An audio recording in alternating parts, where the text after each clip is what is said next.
कह रहा है कि निम्नलिखित समीकरण युग्मों की सहायता से माध्यक ज्ञात करो। सॉरी, जो आपको बंटन दे रखे है उसकी सहायता से 10 से 25, 25 से 40, 40 से 55, 55 से 70, 70 से 85, 85 से 100। फ्रीक्वेंसी आपकी है 6, 20, 44, 26, 3 और 1। ये आपको फ्रीक्वेंसी दे रखी हुई है। कैसे करोगे बच्चों? इसको माध्यक याद करना है आपको। क्या याद करना है? माध्यक को ही मीडियन या माध्यिका कहते हैं। एक ही बात है, माध्यिका कहो, माध्यक कहो, मीडियन कहो। इसके लिए आपको CF तो ज्ञात करना ही पड़ता है। मैंने बताया था एक ही कॉलम बनता है और वो CF वाला बनता है। ठीक है, 6 का 6 बच्चों, 6 में 20 जोड़ेंगे 26 आएगा, 26 में 44 जोड़ेंगे तो कितना हो जाएगा? 70। 70 में से ये जोड़ोगे तो आप कितना, आपका 86 आएगा। और 86 में आप कितना जोड़ोगे? 1 मिनट रुकिए, 96 आएगा। 96 में 3 जोड़ोगे तो 99 आएगा। 99 में 1 जोड़ोगे तो 100 हो जाएगा। n/2 आपका हो गया 100। 100 बटे में 2 कितना हो जाएगा आपका? 50। 50 से ठीक बड़ी CF। बताओ 50 से ठीक बड़ी कौन है? 70 है ना। 70 के सामने का बंटन ये ले लोगे आप। कैसे हल करोगे इसको? अब आप सूत्र आपको पता होना चाहिए। ये आपका L हो गया। L कितना हो जाएगा आपका? 40। ये आपका F हो गया। F कितना हो जाएगा आपका? 44। ये आपका CF हो जाएगा। CF कितना हो जाएगा आपका? 26। H आप देख रहे हो बच्चों, ये CF नहीं होता, ध्यान रखना। ये कुछ भी नहीं होता, बस ये ध्यान रख लो 50 से ठीक बड़ा है। अंतर कितने का है आपका? 15 15 का है। H कितना हो जाएगा बच्चों आपका? 15 हो जाएगा। फॉर्मूला मीडियन का क्या होता है? M बराबर में L plus n/2 minus CF बटे में F इंटू में H। ये आपका फॉर्मूला होता है। तो M की वैल्यू अपने पास कितना है बच्चों? ज्ञात करनी है। L की वैल्यू कितना है? 40 है। प्लस n/2 कितना है बच्चों? 100 बटे 2 50 है आपका। 50। इसके बाद में माइनस CF का वैल्यू 26 है बटे में F का वैल्यू 44 इंटू H का वैल्यू 15 है। 40 प्लस ये कितना बच जाएगा बच्चों आपके पास? 24 बटे में 44 गुणा में 15। कैलकुलेट करो, 4 से कट जाएगा। 4 6 का 24, 4 एकम 4, 4 एकम 4, 15 6 की 90। तो 40 प्लस 90 बटे में 11। 40 प्लस 11 8 88, 1 2 बच गया। ये उतारोगे, 11 एकम 11, 11 8 88, लगभग आपका 48.18 आपका मीडियन आ जाएगा। आप चेक कर सकते हो, इसके बीच आपका आंसर होना चाहिए। समझ गए बच्चों? समझ आ रहा है? वीडियो को लाइक करते रहें, शेयर करते रहें अपने दोस्तों के साथ, और चैनल पर नए हो तो सब्सक्राइब करें। अगले पेज पर बढ़ते हैं। नेक्स्ट क्वेश्चन बच्चों लेते हैं अपन। बहुलक ज्ञात करना है। निम्नलिखित आंकड़ों की सहायता से बहुलक ज्ञात करें। तो मैंने बताया था आपको, बहुलक ज्ञात करने के लिए आपको कोई आगे कॉलम बनाने की आवश्यकता नहीं होती है बच्चों। क्या करोगे तो आप देखोगे F, देखोगे F सबसे बड़ा कौन है? 12। 12 के सामने का बंटन लेओगे, आपके पास L आ जाएगा। L आपके पास कितना आ गया? 40 आ गया। ये फर्स्ट फ्रीक्वेंसी होती है। ये F0 होता है, ये F2 होता है। तो F1 कितना है आपके पास? 12 है। F0 आपके पास कितना है? 10 है। F2 आपके पास कितना है? 6 है। ठीक है भैया। इसके बाद हम बहुलक ज्ञात करेंगे और अंतर आपको दिखाई स्पष्ट दे रहा है। अंतर कितना कितना का फर्क है? 20 का फर्क है। तो 20 आपका अंतर हो जाएगा। अब क्या करोगे आप? बहुलक ज्ञात करोगे तो बहुलक का फॉर्मूला होता है L plus F1 minus F0 बटे 2F1 minus F0 minus F2 into में H। ये बहुलक का फॉर्मूला है, लिखवाया था आपको। आप पीछे की वीडियो में जाकर देख सकते हो चाहे तो। L का मान कितना है बच्चों? 40 है। L का मान देख लो चाहे तो। F1 का मान 12 माइनस F0 का 10 बटे 2 गुणा F1 का 12, F0 का 10, F2 का 6 और इंटू H का कितना है? 20 का अंतर है। 40 को नो चेंज रखो, प्लस ये 10 हो जाएगा, 2 हो जाएगा। 12 में से 10 घटाएंगे तो बटे में ये 12 दूनी 24 माइनस ये 16 हो गया इंटू में 20।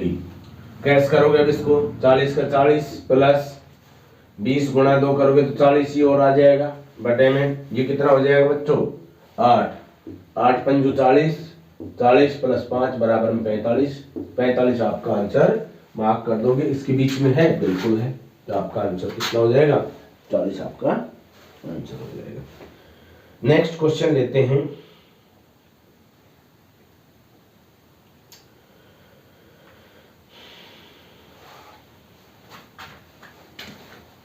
अगला क्वेश्चन है बच्चों 7वें चैप्टर से है जिसमें आपको निर्देशांक दे रखे हैं, अनुपात आपको ज्ञात करना है। क्या ज्ञात करना है? अनुपात ज्ञात करना है। 18वां सवाल है इसमें बिंदुओं 11, 8 व 1, 3 को अंतर विभाजन करने वाले बिंदु के निर्देशांक दे रखे 7, 6 तो विभाजन का अनुपात ज्ञात करो। ये क्वेश्चन है अपने पास। इसको हल करने के लिए क्या करोगे? ये आपका x1 y1 होता है, ये x2 y2 होता है बच्चों और ये xy होता है। अनुपात नहीं होता है तो m1 अनुपात m2 के अनुपात 1 मान लिया करते हैं। ये आपका m1 है मान लो, ये m2 है, के अनुपात 1 आपने मान्या है। ठीक है, अब या तो आप x का फॉर्मूला लगाओ या y का फॉर्मूला लगाओ क्योंकि दोनों ही चीज आपके पास उपलब्ध है। तो x बराबर में क्या होता है बच्चों m1 x2 plus m2 x1 बटे m1 प्लस m2। x की वैल्यू 7 है भैया, m1 की वैल्यू k है, x2 की वैल्यू 1 है प्लस m2 की वैल्यू 1 है, x1 की वैल्यू 11 है बटे m1 प्लस m2 यानी कि k प्लस 1। क्रॉस मल्टीप्लाई करेंगे, 7 को इससे गुणा करूंगा, 7 को इससे गुणा करूंगा तो ये 7k प्लस 7 हो जाएगा ये बराबर k एकम k प्लस 11। k को इधर लाओगे माइनस का हो जाएगा तो 7k माइनस k बराबर 11 माइनस 7। ये 7 उधर जाएगा तो माइनस का हो जाएगा ना, तो कितना बच जाएगा बच्चों 6 के बराबर में ये कितना बच जाएगा आपका 4, देन के बराबर में 4 बटे 6, 2 दूनी 4, 2 तिया 6, के बराबर 2 बटे 3 आया, 2 बटे 3 का मतलब 2 अनुपात 3 आपका आंसर मार्क कर दोगे। समझ गए विद्यार्थियों? आपके पास इस प्रकार के क्वेश्चंस आ सकने की संभावना है। इसके अलावा अब मैं आपको मेरी तरफ से बताता हूं, ये तो मैंने आपको साइट से लिया गया मॉडल टेस्ट पेपर करवाया। अब मैं मेरी तरफ से इंपॉर्टेंट क्वेश्चंस बताने जा रहा हूं तो ध्यान पूर्वक आप देखते रहें, मोटा मोटा आपको बता देता हूं। देखो बच्चों, अपने जो टर्म फर्स्ट है यानी कि अर्धवार्षिक परीक्षा है उसमें पहला दूसरा चैप्टर में दूसरा चैप्टर आएगा, तीसरा आएगा, चौथा नहीं आएगा, 5वां आएगा, 7वां आएगा, 14वां आएगा, 15वां आएगा। ये चैप्टर आपके अर्धवार्षिक परीक्षा में आने वाले हैं मैथ में। तो भाई साहब इनका मैं क्विक रिवीजन हाथ के हाथ रिवीजन करा रहा हूँ, ध्यान पूर्वक सुनते रहें, इसी वीडियो में बने रहें और पूरे का पूरा जो है इसी चैनल पर आपको इसका पूरे का रिवीजन मिल जाएगा इन चैप्टरों का आपको। ठीक है, तो दूसरे चैप्टर में क्या क्या क्वेश्चंस हो सकते हैं और इन क्वेश्चनों की देखो, ये अभी तक तो मैंने क्वेश्चंस कराए थे, ये आपको बोर्ड की साइट से लिए गए क्वेश्चंस थे भाई, कराना जरूरी था। अब जो मैं क्वेश्चन कराने जा रहा हूं मेरी तरफ से क्वेश्चंस कराऊंगा सारे के सारे 100% इसी क्वेश्चनों में से आने की संभावना रहेगी। हाँ, परंतु संख्या जरूर बदल सकती है, बस ये ध्यान रखना। बाकी questions very very very important कराने जा रहा हूं। तो देखो क्या क्या आने की संभावना है, सभी संभावनाओं को साथ लेकर चलूंगा, तो वीडियो में बने रहें। नए हो तो वीडियो को सब्सक्राइब कर लें। देखो बच्चों, आपके पास क्या है कि दूसरे चैप्टर से ही शुरू हो जाता हूं। दूसरे चैप्टर में किस प्रकार से क्वेश्चंस बन सकते हैं? शून्यक से संबंधित है, जीरोज से संबंधित है, गुणनखंडों से संबंधित है, फैक्टराइजेशन से संबंधित है। तो शून्य ज्ञात करने हैं आपको, जीरोज ज्ञात करने होंगे किसी भी इक्वेशन के। तो भैया छोटा से छोटा जो सवाल बन सकता है उससे भी आप वाकिफ रहिए। ये आपके पास इस प्रकार का ग्राफ मिल जाएगा, और कहेगा कि वाई अक्ष के लिए काट रहा है तो पी वाई के शून्यकों की संख्या ज्ञात करो। अभी जल्दीबाजी मत करना कि साहब 1 2 और 3 आ गए, गलत है। तो वाई अक्ष पर कितनी बार काट रहा है? एक बार काट रहा है, तो इसका वाई अक्ष के लिए शून्य कितना होगा? 1 होगा। अगर इसी सवाल में मैं पूछ लेता कि एक्स अक्ष पर शून्य कितना होगा, तो आप कितना बता देते? 3, तब आपका उत्तर सही हो जाता। समझ गए? तो आप कहना क्या चाहता हूं मैं कि थोड़ी थोड़ी आपको छोटी छोटी चीजों की सावधानी रखनी है। एक्स अक्ष पर पूछता है तो शून्यकों की संख्या एक्स लाइन को कितनी बार काट दे रहा है। वाई अक्ष पर पूछता है तो वाई वाले अक्ष को कितनी बार ग्राफ काट रहा है। समझ गए? और ये किसी भी द्विघातीय समीकरण का ग्राफ संभव नहीं है। ये किसी भी द्विघातीय समीकरण का ग्राफ संभव नहीं है। समझ गए? क्योंकि ये ना तो एक्स अक्ष पर काट रहा है, ना ही वाई अक्ष पर काट रहा है। इसके लिए उत्तर 0 होगा, कोई इसके शून्यक नहीं होंगे। समझ गए बच्चों? ये 2.1 से संबंधित क्वेश्चंस बनेगा, तो इस प्रकार से आपको कंफ्यूज कर सकता है।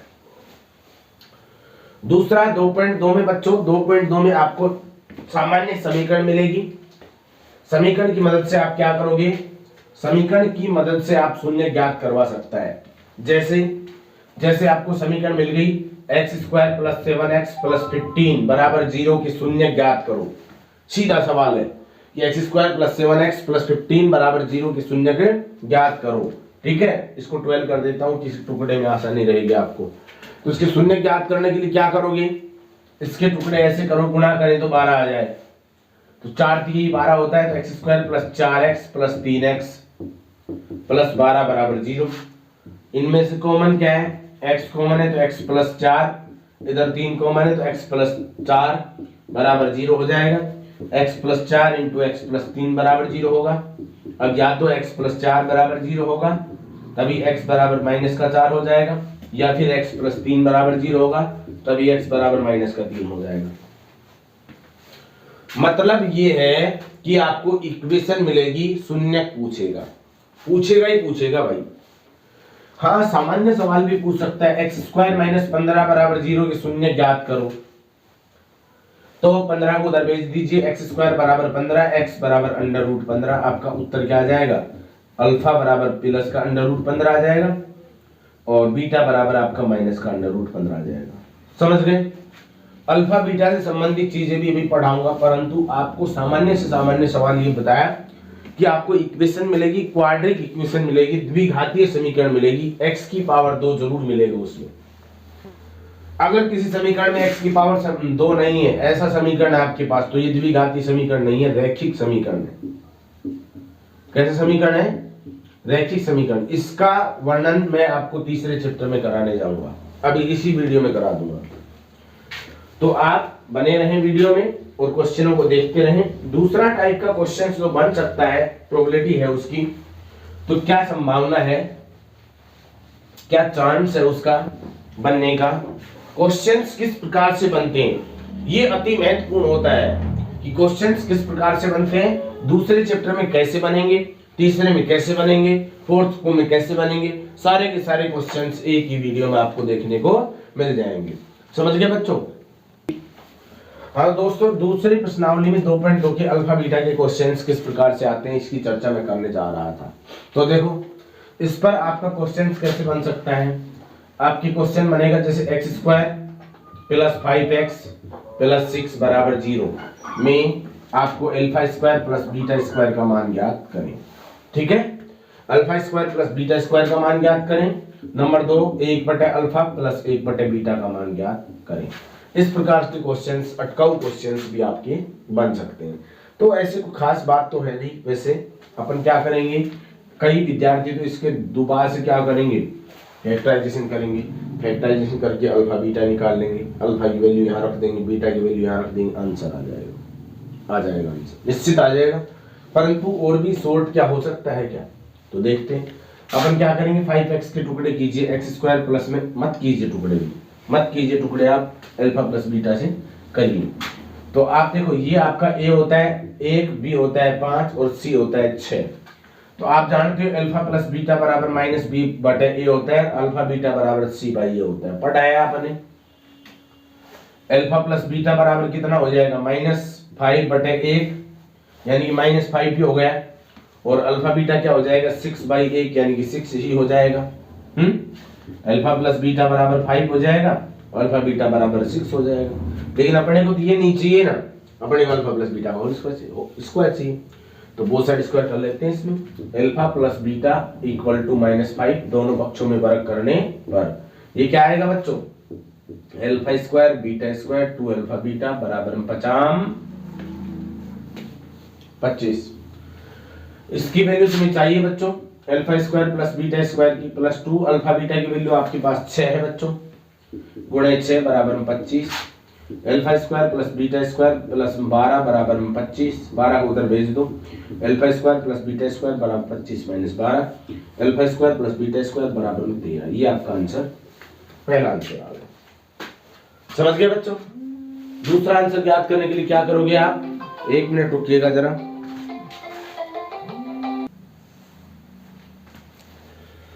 हाँ तो बच्चों आपके पास, इसके बाद आपके पास आता है कि 1/अल्फा प्लस 1/बीटा की वैल्यू ज्ञात करो। तो इसके लिए क्या करोगे, अल्फा बीटा एलसीएम लोगे, बीटा को 1 से गुणा करोगे बीटा आएगा, अल्फा को 1 से गुणा करोगे अल्फा आएगा। बीटा प्लस अल्फा का मतलब अल्फा प्लस बीटा ही होता है। इसकी वैल्यू हमारे पास कितना है बच्चों, -5 है। कितना है, -5 है, बटे अल्फा प्लस अल्फा बीटा की वैल्यू 6 है। तो ये आपका आंसर मार्क कर दो। समझ गए बच्चों। इस प्रकार से आप ऐसे भी हल कर सकते हो। अब और क्या क्या प्रोबेबिलिटी है, क्या क्या संभावना है, चांस क्या क्या है आपका क्वेश्चंस बनने का दूसरे चैप्टर में। एक एक चैप्टर के क्वेश्चंस के चांसेस बताते जा रहा हूं, आप बने रहें वीडियो में और क्वेश्चन को हल करते रहें। हमारे पास क्या चांस है बच्चों, यदि क्वेश्चन और कैसे बन सकता है, यदि किसी द्विघातीय बहुपद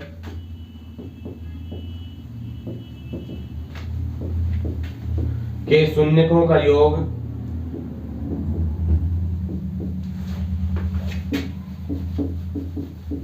व शून्यकों का योग व गुणनफल, ये लाइन महत्वपूर्ण है, शून्यकों का योग व गुणनफल क्रम से -4 व 3 है, तो बहुपद ज्ञात करो।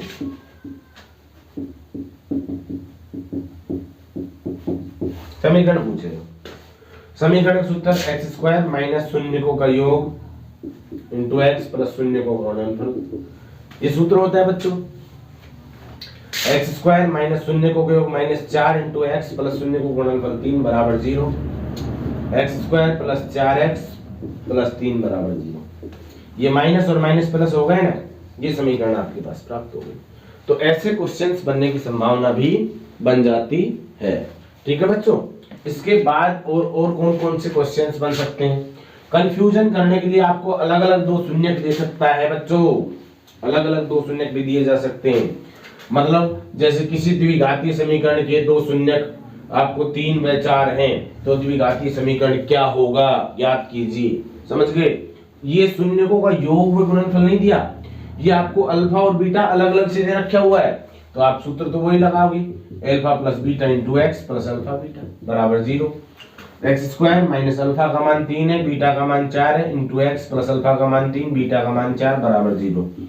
x² माइनस 7x प्लस 12 बराबर 0। ये आपका आंसर आ गया, 4 3 12। समझ गए। और आपका 2.2 में इससे संबंधित क्वेश्चन ही बनेंगे, इसके अलावा क्वेश्चंस नहीं बन सकते। 2.3 में क्या क्वेश्चंस बन सकता है बेटा, 2.3 में तो भाग है भाई, भाग के अलावा कोई क्वेश्चन ही नहीं बन सकता, आप जानते हो। इसमें तो भाग आपको आना चाहिए। देखो एक भाग और बता दे रहा हूँ, x³ plus 2x² plus 6x plus 7 में डिवाइड बाई x प्लस 2। कैसा भी भाग आ जाओ आप दे सकते हो, भाग आना चाहिए, मैंडेटरी है आपको आना, भाग आना आपको जरूरी है, अनिवार्य रूप से आपको आना ही चाहिए। तो x की पावर 3, x की पावर 1 है, 2 बार भाग जाएगा, x की पावर 2 को इससे भी गुणा करूंगा, इससे भी करूंगा, तो x³ आ जाएगा प्लस 2x² आ जाएगा ना। चिन्ह पलटी करूंगा तो ये कट जाएंगे, क्या बच जाएगा मेरे पास 6x प्लस 7, 6 का भाग जाएगा बच्चों, 6x ये हो जाएगा, 6 दूनी 12 ये हो जाएगा आपका, ये माइनस ये कट गया, माइनस का पार्ट, ये आपका शेषफल आ गया। समझ गए। तो आपको भाग सीख लेना, या तो या आपको कभी कभी कैसे कह सकता है कि बहुपद आपको दे देगा इसके दो शून्य माइनस अंडर रूट 2 गए, प्लस अंडर रूट 2 है, तो बाकी सभी शून्य ज्ञात करो। तो क्या करोगे, एक बार तो x माइनस अंडर रूट 2 रख लो, एक बार x प्लस अंडर रूट 2 रख लो। अब इसको गुणा करो, x स्क्वायर हो जाएगा, ये माइनस फिर 2 हो जाएगा। इसका भाग दिए गए बहुपद में आप देख सकते हो, दिए गए बहुपद में भाग दोगे तो आपको बाकी सभी शून्य के ज्ञात हो जाएंगे। समझ गए बच्चों?